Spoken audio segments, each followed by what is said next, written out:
Nadie espera que un gigante desaparezca.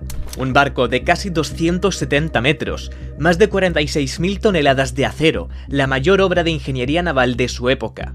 Y aún así, en una noche sin luna, se esfuma. Se supone que fue un iceberg, eso es lo que dicen, pero cuando empiezas a mirar de cerca algo no cuadra.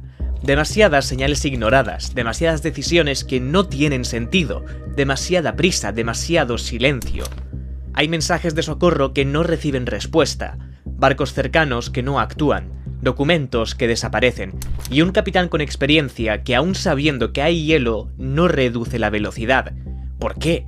¿Por qué el Titanic, un buque que se vende como insumergible, va directo hacia una zona peligrosa sin frenar? ¿Por qué las bengalas no son respondidas? ¿Por qué se calla un fuego que llevaba días encendido antes de zarpar? Hay cosas que no encajan, versiones oficiales que parecen inventadas, partes de la historia que se contaron cuando ya era demasiado tarde. ¿Qué pasó realmente esa noche? ¿Fue solo un accidente o hubo algo más? Este es el misterio del Titanic. A principios del siglo XX, las grandes navieras compiten por dominar el Atlántico, y en plena carrera aparece J.P. Morgan, un magnate estadounidense con un plan ambicioso: comprar la White Star Line, una de las joyas británicas del sector, y conquistar el Atlántico a base de lujo y tamaño. No busca el barco más rápido, quiere el más grande, el más cómodo, el más impresionante jamás visto, y encarga la construcción de 3 gigantes, el Olympic, el Britannic y el Titanic. La obra del siglo empieza en Belfast. Miles de obreros trabajan durante años, día y noche. La ciudad entera vive para ese proyecto. En 1909 empieza a levantarse el Titanic, y desde el principio el objetivo está claro: crear algo que no tenga rival. El 31 de mayo de 1911, el Titanic se presenta al mundo. Más de 100.000 personas se reúnen para verlo. Es el barco más grande del mundo, el más lujoso. A bordo hay gimnasios, cafés, bibliotecas, comedores de lujo, incluso una piscina. Construirlo ha costado más de 7,5 millones de dólares de la época, lo que hoy equivaldría a unos 400 millones. Incluso las personas más ricas e influyentes están impacientes por disfrutar de lo que parece un auténtico hotel de lujo flotante. El Titanic tiene 16 compartimentos herméticos. Si el casco se perfora, se cierran las compuertas y el agua se aísla. Esa es la teoría. Los ingenieros dicen que puede flotar incluso con 4 compartimentos inundados. Y la prensa no tarda mucho en crear un titular que marca el inicio de una leyenda: el Titanic es insumergible. Todos los pasajeros habían pagado cantidades importantes para estar allí. Los billetes de tercera clase costaban 7 libras, los de segunda 13 y los de primera 30, un precio muy alto para la época. Para los pasajeros más ricos existían las suites de primera clase, con 2 dormitorios, vestidores, baño privado, un amplio salón y servicios especiales. El precio de estos era de 870 libras, lo que hoy equivaldría a unos 150.000 dólares. A bordo del Titanic, todo está organizado según el dinero que pagas. En la parte más alta viajan los de primera clase, millonarios, políticos, figuras públicas. Es la élite, tienen salones, menús de lujo y camarotes al nivel de un hotel. En el segundo está la clase media alta. Ingenieros, abogados, comerciantes. No disfrutan de tanto lujo, pero siguen viajando cómodos. Abajo del todo, en la tercera clase, viajan inmigrantes que dejan atrás Europa en busca de una vida mejor. El Titanic puede llevar a más de 2.200 personas, pero solo lleva 20 botes salvavidas. No porque no quepan más, simplemente no se consideran necesarios. Con esos 20 botes caben unas 1.178 personas, la mitad. Pero la ley británica lo permite, porque la norma está basada en el tonelaje, no en la capacidad real de pasajeros. 10 de abril de 1912, el puerto de Southampton está abarrotado. Familias enteras se despiden, y al fondo un gigante blanco y negro eclipsa todo lo que tiene alrededor. Es el Titanic. Pero detrás de esa imagen perfecta hay algo que no sale en las noticias, algo que se esconde muy abajo, entre las calderas: un incendio. Desde hace días, uno de los depósitos de carbón arde, literalmente. Las brasas internas entran en combustión espontánea. Es un fenómeno conocido, no es la primera vez, pero esta vez es distinto. Esta vez no se apaga. El fuego lleva una semana activo. 12 hombres trabajan sin parar para controlarlo. Usan palas, lanzan agua, pero el carbón sigue ardiendo, a más de 1000 grados. El calor extremo debilita el acero. lo tuerce, lo afina. Ese costado del casco ya no es seguro, y la compañía lo sabe. Pero la orden es clara, no decir nada, ni a los pasajeros ni a la prensa. Joseph Bruce Ismay, el presidente de la White Star Line, no quiere retrasos, no quiere escándalos, no quiere una mancha en el viaje inaugural. Así que el Titanic zarpa. Esa misma tarde, el Titanic llega a Cherburgo para traer nuevos pasajeros. Y no son pasajeros cualquiera. Suben a bordo John Jacob Astor IV, uno de los hombres más ricos de su tiempo, Benjamin Guggenheim, magnate del cobre, Isidor Straus, dueño de los grandes almacenes Macy's, y también embarca Ismay. Los primeros días son tranquilos, el mar está en calma, los salones brillan.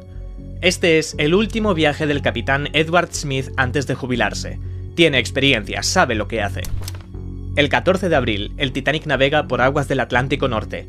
Avanza a 41 km por hora. Para un barco de ese tamaño es una barbaridad.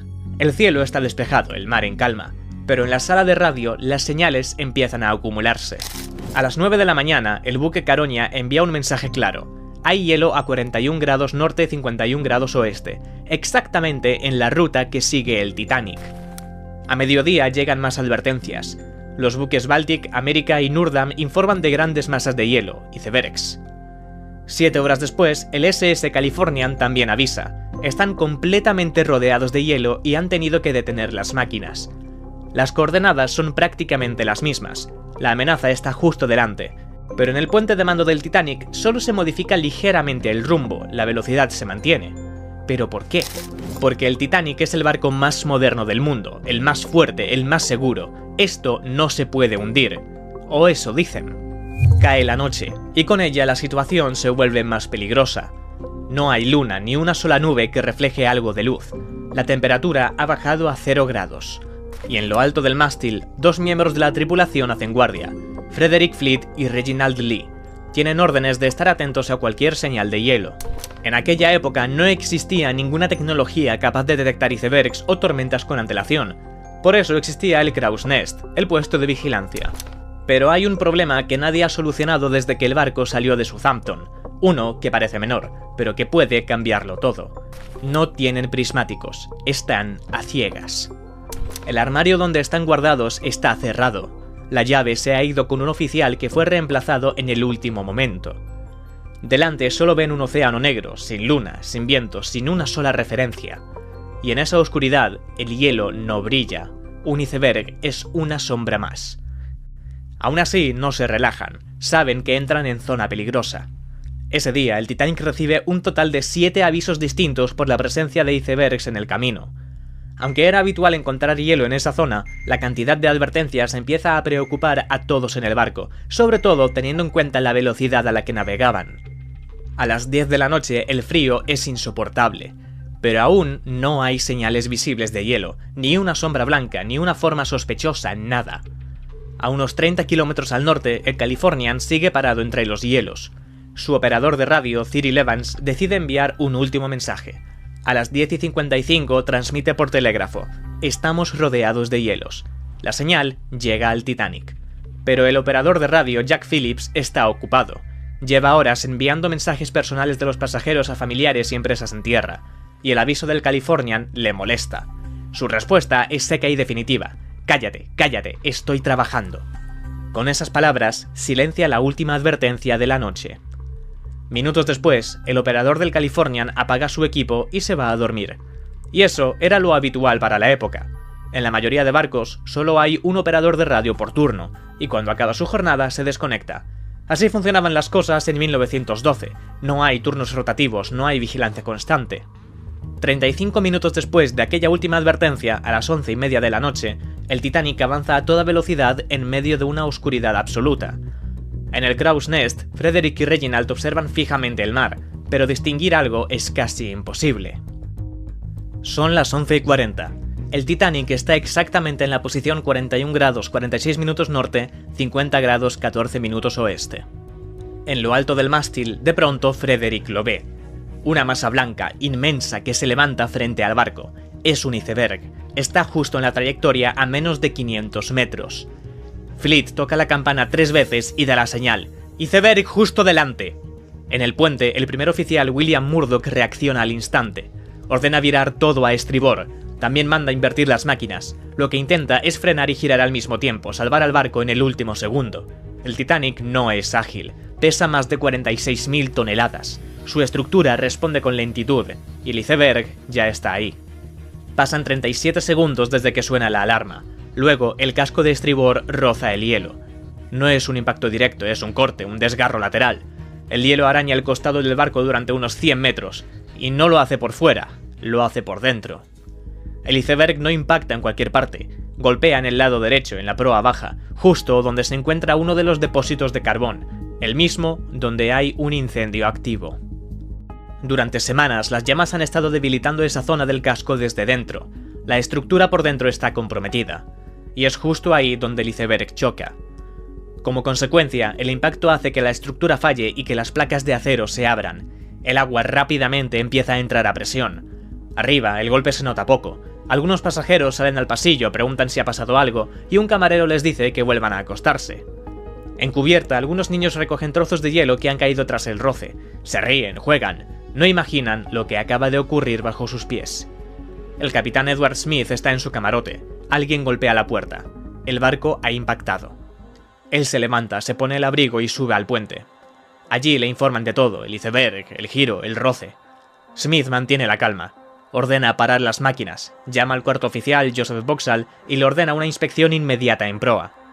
Boxall vuelve en pocos minutos. El agua entra sin control, hay zonas que ya están completamente inundadas. Entonces llaman a Thomas Andrews, el ingeniero jefe. Es el diseñador del Titanic, el hombre que conoce el barco mejor que nadie. Junto al capitán baja a los niveles más bajos. Ven que la sala de correos está inundada. También las bodegas de proa. Andrews calcula, cuenta los compartimentos afectados. Son 5. El Titanic solo flota si hay 4 inundados. 5 es demasiado. En ese momento lo entiende. No hay forma de salvar el barco. El Titanic se va a hundir. Es cuestión de tiempo. Edward Smith toma una decisión. Empieza a enviar señales de socorro y ordena preparar los botes. En la sala de radio, los operadores Jack Phillips y Harold Bride empiezan a enviar señales. Las bengalas se lanzan al cielo. La señal es clara: nos hundimos. A lo lejos hay luces, un barco, pero no responde. Ese barco es el Californian. Está a poco más de 30 kilómetros, pero su operador de radio se ha ido a dormir.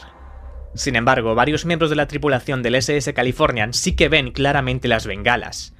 Incluso informan de ello a su capitán, Stanley Lord. Pero el capitán insiste en que no se trata de señales de socorro, sino de pasajeros ricos celebrando una fiesta a bordo del Titanic. Afortunadamente, otro buque sí recibe el SOS, el Carpathia. Pero el problema es la distancia, está a unos 93 kilómetros. Incluso a máxima velocidad tardaría unas 3 horas y media en llegar. Y la pregunta es, ¿aguantará el Titanic tanto tiempo?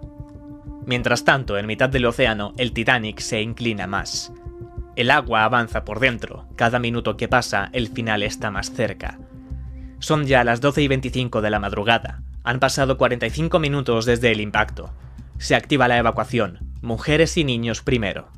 El primer bote que se pone en el agua es el número 7, tiene capacidad para 65 personas, pero solo suben 28, queda medio vacío. La mayoría se niega a entrar, siguen convencidos de que el Titanic no puede hundirse, y es fácil entender por qué piensan así. El Titanic está iluminado, estable, seguro. Parece más lógico quedarse que lanzarse al mar en una lancha de madera en mitad de la noche rodeados de hielo. Pero el peligro no se ve, está por dentro. Los minutos avanzan y la diferencia entre clases empieza a notarse, mucho. En primera y segunda clase los camareros van puerta por puerta, despiertan a los pasajeros, les ayudan a ponerse los chalecos, les explican que deben subir a cubierta, que no hay tiempo. Pero en tercera clase todo es distinto. Nadie informa, nadie avisa. Muchos pasajeros no entienden las órdenes, no hablan inglés. Algunos intentan subir por escaleras que ya están cerradas. Puertas metálicas bloquean el paso hacia las cubiertas superiores, y nadie les dice por qué. Intentan avanzar, golpean, suplican, pero no hay respuesta. Las normas de la época exigían mantener separadas las clases por motivos sanitarios, pero esa barrera pensada para el control en plena emergencia complica las opciones de escapar. Otros se pierden en el laberinto de pasillos que separa la tercera clase de la cubierta. El Titanic es inmenso, y para ellos es una jaula. Las horas pasan. En la sala de radio del Titanic, Jack Phillips y Harold Bride siguen trabajando, envían un mensaje tras otro. Nos hundimos por la proa. Además, disparan 8 cohetes, pero todavía no llega nadie. En el SS Californian vuelven a ver estos cohetes, así que desde su camarote el capitán Lord ordena a la tripulación que responda con señales de lámpara Morse. El problema es que en este momento el Titanic ya está en una situación crítica. La proa se encuentra bajo el agua y la popa está levantada en el aire. En medio del caos y la confusión, nadie a bordo puede ver ni interpretar las señales del Californian. A las 1:45 de la madrugada, el barco alcanza los 10 grados de inclinación, y la situación se vuelve completamente incontrolable. La gente empieza a pelearse por conseguir un último sitio. A las 2:05 se lanza el último bote salvavidas. Aún así, unas 1500 personas siguen en el barco. Pero ya no queda casi nada por hacer. Todos los botes están en el agua. El capitán Edward Smith camina por el puente por última vez. Mira a los ojos a sus hombres y les dice lo inevitable. Cada uno por su cuenta. Habéis cumplido con vuestro deber. Que Dios os ayude. A las 2:18, un crujido enorme sacude el océano. El casco se parte por la mitad. Todos están ahora en el agua. Tienen chalecos salvavidas, pero no tienen esperanza. La temperatura ronda los 2 grados bajo cero. El cuerpo humano no resiste más de 15 o 20 minutos en esas condiciones. El Titanic, la joya del progreso, el símbolo de una era, se ha perdido bajo el mar. 3:30 de la madrugada. En el horizonte aparece una luz. Los supervivientes, congelados en los botes, levantan la cabeza. Es el Carpathia. Aunque llega tarde, logra rescatar a los supervivientes. A las 4:10 de la mañana comienza el rescate del primer bote. La operación es durísima. Y finalmente, después de 4 horas, las 706 personas que han sobrevivido son subidas a bordo. Mientras tanto, el SS Californian recibe por fin noticias del desastre. Son casi las 5 de la mañana cuando capta el aviso. Demasiado tarde. Llega al lugar del hundimiento alrededor de las 8:30 y no encuentra a nadie. Solo restos, cuerpos flotando con chalecos salvavidas. El Titanic ya no existe. La noticia corre como la pólvora. Al amanecer, el mundo ya sabe la verdad. El Titanic se hunde en su viaje inaugural, más de 1500 muertos. El mundo se queda en shock. El 18 de abril, el Carpathia entra en el muelle 54 en Nueva York. La prensa no espera. Quieren respuestas. ¿Qué ha pasado? ¿Qué decisión cambió todo? ¿Quién falló? Y las respuestas empiezan a doler. No había suficientes botes salvavidas. Se ignoraron avisos de hielo. Hubo errores humanos. En Estados Unidos se abre una investigación oficial. El Titanic ya no es solo un barco hundido, es un crimen. Comienzan los interrogatorios públicos. Supervivientes, oficiales, constructores, cientos de páginas de declaraciones. El Titanic no se hunde por mala suerte, no es simplemente un iceberg. Es una cadena de errores humanos, fallos y decisiones que nadie corrigió a tiempo. Por ejemplo, el capitán del Titanic no realizó ningún simulacro de seguridad. Ese mismo día estaba previsto hacer uno, pero se canceló por considerarlo innecesario. La investigación británica también concluyó que el Titanic había recibido advertencias sobre los icebergs, pero a pesar de ello siguió avanzando a toda velocidad. ¿Por qué no redujeron la velocidad? Existen varias teorías.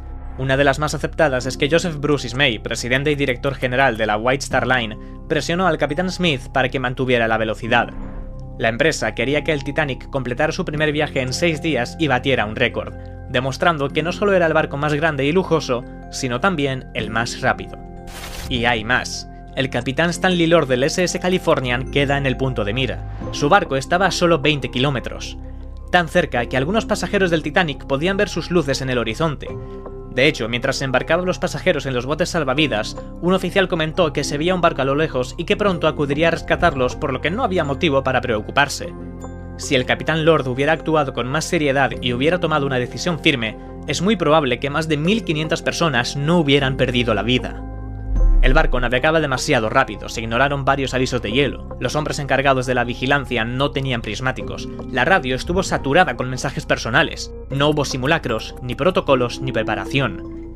Ya no vale mirar a otro lado, ya no sirve decir nadie lo vio venir. Empiezan a cambiar leyes, normas, protocolos. A partir de ahora, cada pasajero debe tener garantizada una plaza en un bote salvavidas. No importa el tamaño del barco, no importa la clase. Si hay 2000 personas, debe haber espacio para 2000 personas. Porque el Titanic ha dejado al descubierto algo más que un fallo técnico. Ha dejado ver un sistema que separa a los pasajeros por cubiertas, por puertas, por idiomas. Uno en el que algunos tienen prioridad y otros apenas información. el 75% de los pasajeros de tercera clase muere. La mayoría sin haber tenido siquiera una oportunidad real, sin haber escuchado una orden, sin haber entendido el peligro. ¿Fueron ignorados, abandonados, encerrados? Nadie lo admite del todo, pero los números no mienten. El Titanic no se hunde igual para todos. Todos los barcos deben tener operadores activos todo el día, sin excepción, sin pausas. Lo ocurrido con el Californian no puede repetirse. En noviembre de 1913 se crea la Patrulla Internacional del Hielo. Aviones y buques especiales empiezan a recorrer el Atlántico Norte para detectar y reportar icebergs. El mensaje es evidente: nunca más un Titanic, nunca más confiarse en exceso, nunca más burlar la seguridad por estética o economía. Pero al final eso es todo, errores humanos uno tras otro. ¿O no? Donde hay misterio aparecen teorías, y con el Titanic hay muchas. Una de las más populares dice que el barco hundido no era el Titanic, sino su gemelo, el Olympic. La White Star Line intercambió los barcos a propósito para hundir el Olympic, que ya estaba dañado. Su reparación era extremadamente cara, así que lo hundieron con la intención de cobrar el seguro. Pero los hechos lo desmienten. Los restos del naufragio muestran el número de serie 401, el del Titanic. El Olympic era el 400. Fin de la historia. Otra teoría apunta a un complot político. Morgan, dueño del Titanic y una de las personas más poderosas de su época, tenía previsto embarcar en el viaje inaugural. Lo anuncia, se reserva el camarote, pero en el último momento cancela. Dice que se queda en Francia por asuntos de negocio, y el barco zarpa sin él. A bordo viajan tres de los hombres más influyentes y ricos del mundo: John Jacob Astor, Benjamin Guggenheim e Isidor Straus. Los tres mueren, y los tres, según esta teoría, se oponen a la creación de la Reserva Federal, el nuevo sistema bancario que Morgan y otros magnates impulsan desde la sombra. ¿Coincidencia? ¿Casualidad? Un barco que no cambia de ruta, una radio que se apaga, bengalas que nadie parece ver, y un superviviente clave, el hombre que más tenía que ganar, J.P. Morgan. Pero de nuevo no hay pruebas, no hay documentos, solo coincidencias y rumores. Baginak, un niño armenio de apenas 10 años, viaja en tercera clase con su madre y su hermana, sobrevive. Años después cuenta algo que nadie más dice, habla de una explosión. Si su versión es cierta, ¿qué explotó? Si te acuerdas, en las carboneras del Titanic, antes incluso de zarpar, ardía un incendio, justo donde horas después impacta el iceberg. Incluso hay una foto del barco en el puerto. En el casco derecho, junto a la proa, se ve una gran mancha negra. Y si ese acero cede, si se rompe por dentro, entonces lo que Vanigag escucha no es solo un estruendo, es la explosión de un barco que ya estaba condenado antes de tocar el hielo. Pero esto es poco probable. Ningún otro superviviente menciona una explosión clara. Los informes técnicos tampoco detectan restos ni señales compatibles con un estallido. Todo apunta a un crujido estructural. El casco cede por presión y por fatiga del acero, no por una explosión interna. La verdadera pregunta es: ¿habría sobrevivido el Titanic si su casco hubiera estado en perfecto estado? ¿Se habría abierto esa grieta mortal sin el calor previo que lo había devorado por dentro? Algunos también afirmaron haber visto un reflector de otro barco poco después de que el Titanic se hundiera. No era un barco de rescate, así que podría haber sido un submarino que salió a la superficie después de haber lanzado un torpedo. Sin embargo, esta teoría es muy poco probable. En primer lugar, el Titanic se hundió en 1912, en plena época de paz. Ningún país se habría atrevido a provocar la muerte de miles de personas sin motivo. En segundo lugar, un submarino europeo no habría podido llegar tan lejos. En aquella época mantenerse operativo en esa zona era imposible. Y por último, acertar un objetivo en movimiento durante la noche sigue siendo complicado hoy en día, mucho más en aquel momento. Durante más de 70 años, el Titanic permaneció oculto bajo el océano, hasta que en septiembre de 1985, una expedición conjunta entre Francia y Estados Unidos localiza por fin los restos. La proa y la popa están separadas, a cientos de metros una de la otra. Los supervivientes que hablaban de una ruptura tenían razón. Y hay más. El casco no presenta un corte limpio. Las planchas están deformadas. Los remaches parecen haber fallado por presión, no arrancados por un único impacto. Estudios posteriores confirman que en varias zonas del barco se usaron remaches de hierro de menor calidad, más frágiles que el acero. El Titanic no es solo una tragedia, es un rompecabezas. Y todavía no se han encajado todas las piezas. Hoy, más de un siglo después, las bacterias del fondo marino están devorando lo que queda del Titanic. Su estructura metálica se oxida, se deshace, se transforma en polvo. Los expertos calculan que para 2030 desaparecerá por completo. Y cuando eso ocurra, ya no quedará nada que mirar. Solo preguntas, cifras y una historia con demasiados silencios. Por eso seguimos tratando de reconstruir su historia, porque su mayor misterio es todo lo que aún no se ha contado.